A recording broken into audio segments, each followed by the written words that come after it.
नमस्कार दोस्तों, आप सभी विद्यार्थियों का हमारे YouTube चैनल एडुफैक्ट के प्लेटफॉर्म पे बहुत बहुत स्वागत है।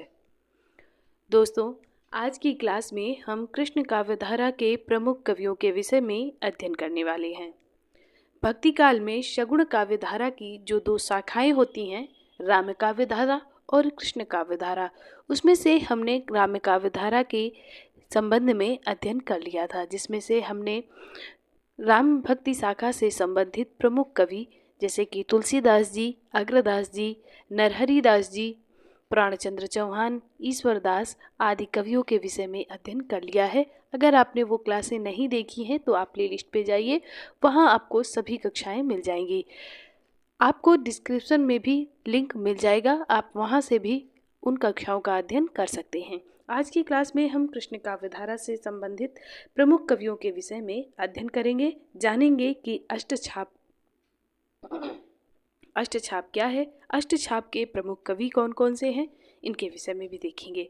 तो आइए, कृष्ण काव्यधारा के प्रमुख कवियों में हम बात करते हैं विष्णु स्वामी की। विष्णु स्वामी जी जो थे, तो इनके विषय में डॉक्टर भंडारकर ने माना है कि इनका उदय यानी इनका जो समय था, इनका जो जन्म हुआ वो 13वीं शताब्दी में हुआ है। समय तो निश्चित नहीं है, लेकिन ये माना जाता है कि इनका जो जन्म हुआ है वो जन्म इनका 13वीं शताब्दी में हुआ है, यानी 13वीं शताब्दी में आसपास ये विद्यमान थे। विष्णु स्वामी ने रुद्र संप्रदाय की स्थापना की थी, ये भी आप याद रखिएगा। ये ईश्वर को सच्चिदानंद स्वरूप मानते थे और इनके अनुसार ईश्वर का प्रधान अवतार नरसिंह भगवान का है। विष्णु भगवान के कई अवतार हुए, जैसे कृष्ण रामावतार, कृष्णावतार, नरसिंह का हुआ, वामन का हुआ।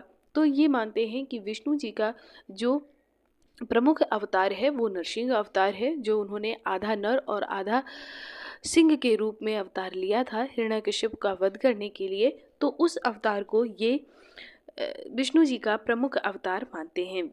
इनके प्रमुख जो शिष्य थे वो थे वल्लभाचार्य जी। अब आगे हम वल्लभाचार्य जी के विषय में बात करते हैं।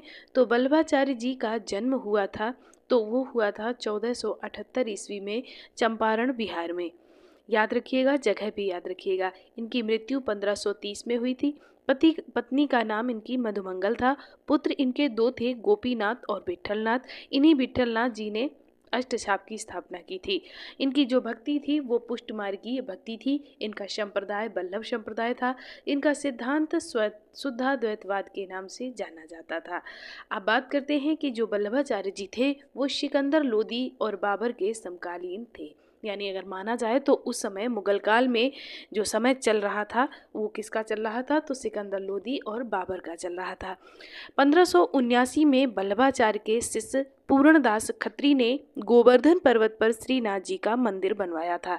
आप गोवर्धन पर्वत की परिक्रमा के लिए कभी जाएंगे तो वहाँ 4 स्थानों पर पूजा करवाते हैं। वहाँ पर जो श्रीनाथ जी का मंदिर है, वो श्रीनाथ जी का मंदिर जो बनवाया था वो 1519 ईस्वी में वल्लभाचार्य जी के जो शिष्य थे पूर्णदास खत्री जी, उन्होंने बनवाया था। और इसका जो कार्यभार और प्रबंध का दायित्व था वो किस पर था, तो वो कृष्णदास जी के हाथों में था। इनके प्रमुख ग्रंथ इनके यानी वल्लभाचार्य जी के जो प्रमुख ग्रंथ थे वो थे तत्वदीप निबंध। याद रखिएगा, ये बहुत ज़्यादा इंपॉर्टेंट है और पूछा भी गया है। सुबोधनी टीका, ये भागवत महापुराण का जो श्रीमद् भागवत महापुराण है उसका एक सूक्ष्मतम टीका है, यानी छोटा सा टीका है। एक है विद्वमंडल, जैमिनी पूर्व मीमांसा, सूत्रभाष्य, कृष्ण आश्रय, पुष्टि प्रवाह। ये इनके कुछ प्रमुख ग्रंथ हैं। याद रखिएगा, इनमें से आपको सुबोधिनी टीका, तत्वदीप निबंध, जैमिनी पूर्वमीमांसा और पुष्टि प्रवाह मर्यादा, ये याद रखिएगा। ये 4 ग्रंथ इनके बहुत ज़्यादा महत्वपूर्ण हैं। अब बात करते हैं, इन्होंने एक वल्लभ संप्रदाय की स्थापना की थी, उसकी भी बात कर लेते हैं। तो जो वल्लभ संप्रदाय है वो आज एक स्वतंत्र संप्रदाय के रूप में विख्यात है। वल्लभ संप्रदाय आज एक स्वतंत्र संप्रदाय के रूप में विख्यात है। श्री वल्लभाचार्य जी ने ब्रजमंडल में जिस कृष्ण भक्ति को प्रतिष्ठित किया था उसका दार्शनिक आधार शुद्धाद्वैत दर्शन माना जाता है। साधना और व्यवहार में शुद्धाद्वैत दर्शन के साथ जिस भक्ति को स्थान दिया गया उसका आधार उन्होंने पुष्टि मार्ग माना। अब वल्लभाचार्य जी की जो भक्ति के मार्ग थे उसको उन्होंने 3 मार्ग बताए। कौन कौन से? एक मर्यादा का मार्ग, एक प्रवाह मार्ग और एक पुष्टि मार्ग। उनका बल मार्ग पर अधिक था। उनका मानना था कि ये मार्ग हैं, यही इंसान को अपनी अपनी तरीके से गति दिला सकते हैं। जैसे कि पुष्टि मार्ग में उन्होंने ज़्यादा बल दिया था, क्योंकि पुष्टि मार्ग में किसी प्रकार की साधना या कर्म कांड का कोई अपेक्षा नहीं थी, यानी कोई महत्व नहीं था। महत्व का मतलब ये है कि जरूरी नहीं है कि आप हवन करेंगे तभी आप मोक्ष को प्राप्त करेंगे या तभी आप सद्गति प्राप्त करेंगे, आप पूजन करेंगे, नहीं। यहाँ पर इन्होंने सद्गति के लिए परम धाम के लिए इन्होंने भजन को ज़्यादा अच्छा माना है। आप श्री कृष्ण श्री कृष्ण श्री कृष्ण का जाप करिए, आपको अच्छी गति मिलेगी। इस मार्ग में इन्होंने ज़्यादा बल दिया है। ये इनका था पुष्टि मार्ग। मर्यादा मार्ग क्या था? तो मर्यादा मार्ग में मर्यादा जीव, यानी जो जीव होता है वो मर्यादा मार्ग में क्या करता है? वेद की विधियों का अनुसरण करता है, वेदों का अध्ययन करता है, पुराणों में जो दिया गया है वो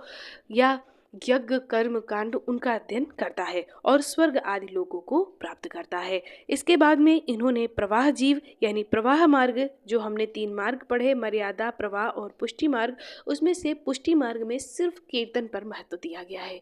यहाँ पर किसी साधना या कर्मकांड पर कोई बल नहीं दिया गया है। मर्यादा मार्ग में मर्यादित रहने का तात्पर्य है वेदों के अनुसार रहकर कर्मकांड करके यज्ञ हवन के द्वारा उपासना करके आप सद्गति पा सकते हैं, आप स्वर्ग को प्राप्त कर सकते हैं।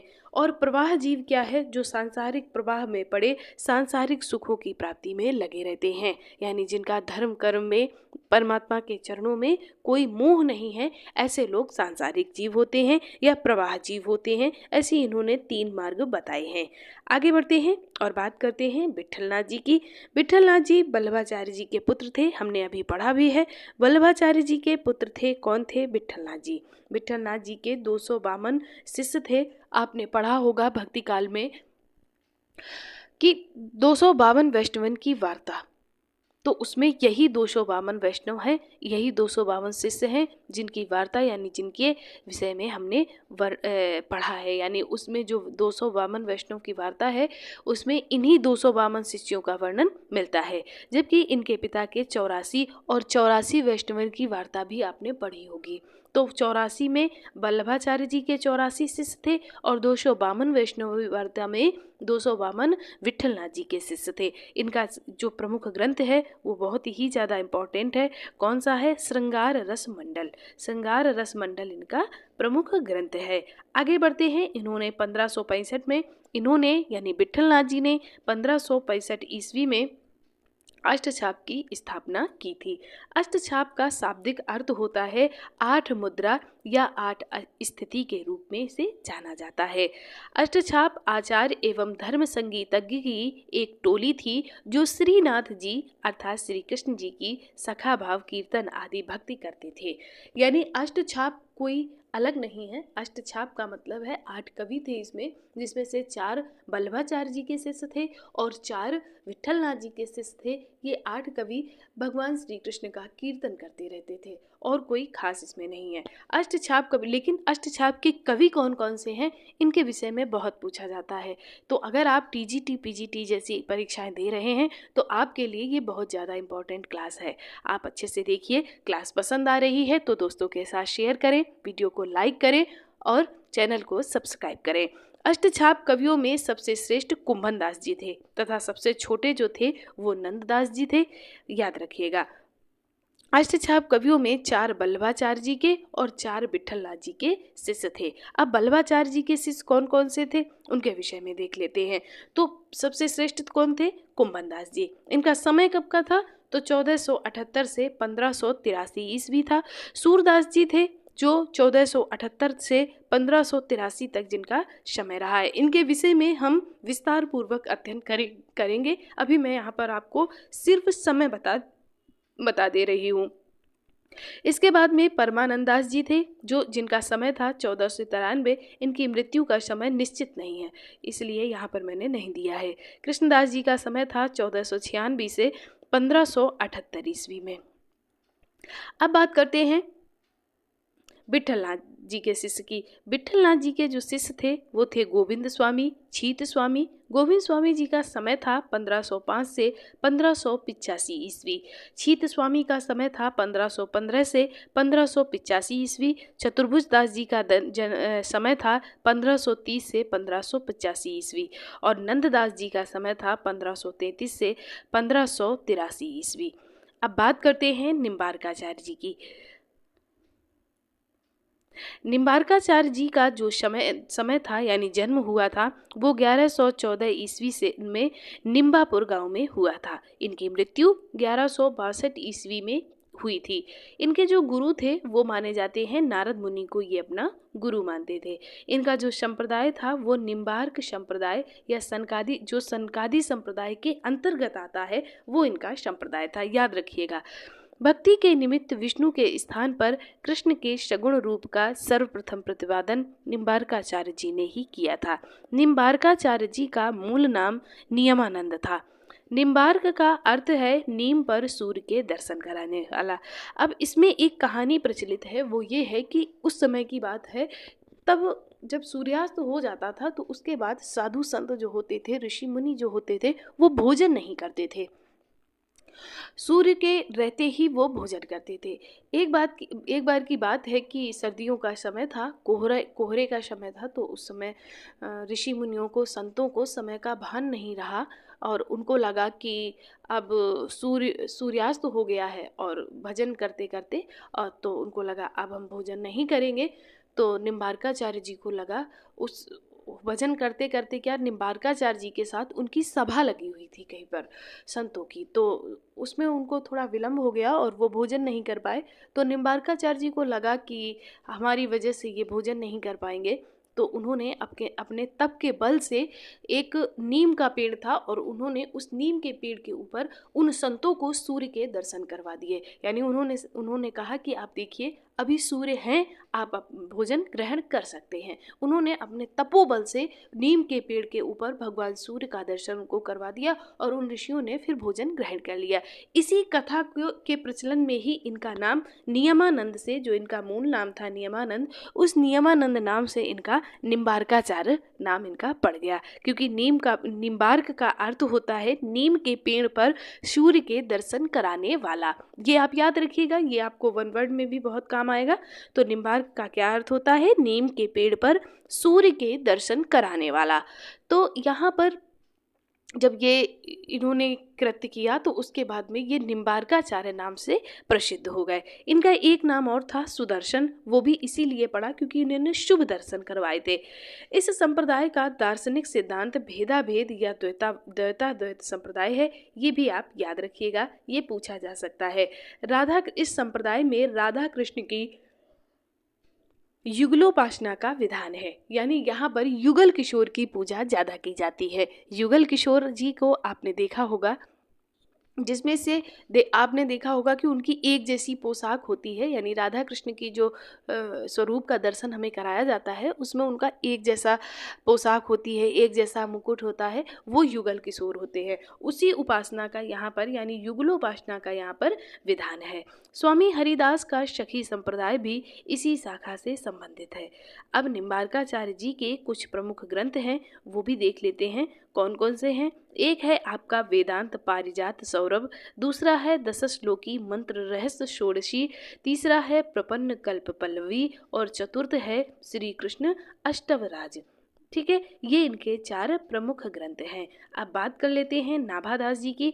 नाभादास जी को जॉर्ज ग्रियर्सन ने, इनका जो उपनाम है वो नारायण दास माना है। यानी जॉर्ज ग्रियर्सन जो थे उन्होंने हमारे प्राचीन जो वेद जो ग्रंथ थे उनको एकत्रित करने में बहुत मदद की थी जॉर्ज ग्रियर्सन ने, जो ये एक अंग्रेज अधिकारी थे। तो इन्होंने, और इनकी बहुत रुचि थी भारतीय ग्रंथों में, वेद शास्त्र में, भारतीय जो साहित्य है उसमें इनकी बड़ी रुचि थी। और यहाँ पर इन्होंने रुचि के हिसाब से ही इन्होंने साहित्यों के संकलन में या साहित्यों को एकत्रित करने में बड़ा योगदान दिया। तो इन्होंने नाभादास जी को नारायण दास इनका उपनाम माना है। इनको यानी नाभादास जी को संस्कृत काव्यशास्त्र छंद शास्त्र का अच्छा ज्ञान था, यानी संस्कृत काव्यशास्त्र और छंद शास्त्र का अच्छा ज्ञाता माना जाता है। ये ब्रजभाषा के कवि थे। अब कृष्ण काव्य से संबंधित है, तो उस समय जो कृष्ण काव्य से संबंधित कवि थे वो ब्रजमंडल में ज़्यादा रहते थे। वहीं पर वो कृष्ण का भजन करते थे और वहीं पर वो कृष्ण से संबंधित रचनाएं करते थे। ये अग्रदास के प्रमुख शिष्य थे। अग्रदास के विषय में हमने राम काव्य में जब अध्ययन किया था, वहाँ पर हमने अग्रदास के विषय में अध्ययन किया था और हमने वहाँ पर ये भी माना था कि ये अग्र अली के नाम से भी जाने जाते थे। अगर आपने वो क्लास नहीं देखी है, आप प्लेलिस्ट पे जाइए, वहाँ आपको क्लास मिल जाएगी। अब ये तुलसीदास जी के समकालीन थे, ये भी याद रखिएगा। इनके प्रमुख ग्रंथ कौन कौन से थे? तो इनके प्रमुख ग्रंथ एक है भक्तमाल। याद रखिएगा, इनका पहला ग्रंथ है कौन सा? भक्तमाल। ये इनकी कीर्ति का आधार स्तंभ है, यानी ये जो ग्रंथ है, इस ग्रंथ ने इनको कीर्ति के शिखर पर पहुंचा दिया था। इसमें 200 भक्तों का चमत्कारपूर्ण वर्णन किया गया है। छप्पयों में किया गया है। कितने छप्पयों में किया गया है? तो 316 छप्पयों में किया गया है। रामानंद के विषय में भी हमने पढ़ा है। कहाँ पढ़ा है? रामकाव्य में पढ़ा है। तो फिर मेरा वही बात है कि अगर आपने वो नहीं देखा है तो आप वहाँ जाइए, आपको सब कुछ सीक्वेंस से मिल जाएगा। तो रामानंद के 12 शिष्यों का उल्लेख मिलता है। कहाँ मिलता है? भक्तमाल में मिलता है। यहाँ आपको कहाँ मिलेगा? प्लेलिस्ट में आपको ये क्लास मिलेगी। प्रियादास भक्तमाल की टीका, प्रियादास जी थे जो उन्होंने भक्तमाल में की टीका की है। तो प्रियादास ने भक्तमाल की टीका रसबोधिनी शीर्षक से ब्रजभाषा के कवित्व सवैया शैली में लिखी है। यानी जो नाभादास जी ने भक्तमाल की रचना की, इस भक्तमाल पर टीका लिखी है। किसने लिखी है? प्रियादास ने लिखी है। किस नाम से लिखी है? तो रसबोधिनी शीर्षक से लिखी है। किस भाषा में लिखी है? ब्रजभाषा में लिखी है। किस शैली में लिखी है? कवित्व सवैया शैली में लिखी है। तो आप याद रखिएगा कि किसने लिखी, किस भाषा में लिखी, किस शीर्षक से लिखी, किस शैली में लिखी, ये सब याद रखिएगा। तो किसने लिखी? प्रियादास जी ने लिखी। किस शीर्षक से लिखी? रसबोधिनी शीर्षक से लिखी। किस भाषा में लिखी? ब्रजभाषा में लिखी। किस शैली में लिखी? तो कवित्व सवैया शैली में लिखी। याद रखिएगा कि भक्तमाल की रचना प्रियादास जी ने रसबोधिनी शीर्षक से ब्रजभाषा में कवित्व सवैया शैली में लिखी है। ठीक है। अब दूसरा इनका जो ग्रंथ है, वो इनका दूसरा ग्रंथ कौन सा है? तो दूसरा इनका ग्रंथ है अष्टयाम। तो अष्टयाम की 2 अष्टयाम इन्होंने लिखे हैं। किन्होंने? नाभादास जी ने, जो गद्य पद्य शैली में है। ठीक है। तो नाभादास जी के 2 ग्रंथ हमने देखे, कौन कौन से? भक्तमाल और अष्टयाम। आज की क्लास आपकी यहीं तक है, क्योंकि हम ज़्यादा लंबा करेंगे तो आपको दिक्कत हो जाएगी पढ़ने में। आगे की क्लास में आपको अष्टछाप के सभी कवियों के विषय में अध्ययन कराया जाएगा। कुंभनदास जी से लेकर नंददास जी तक के आपके जो अष्टछाप के 8 कवि हैं, जो कि 8 विट्ठलदास जी के शिष्य हैं, 8 वल्लभाचार्य जी के शिष्य, 4 वल्लभाचार्य जी के शिष्य हैं और 4 विट्ठलनाथ जी के शिष्य हैं। उनके विषय में हम कल की क्लास में अध्ययन करेंगे। तब तक के लिए आप इसका अध्ययन करें, इसको याद कर लें, नोट्स बना लें। कल की क्लास में हम मिलते हैं अष्टछाप के कवियों के साथ। आप सभी विद्यार्थियों का बहुत बहुत धन्यवाद।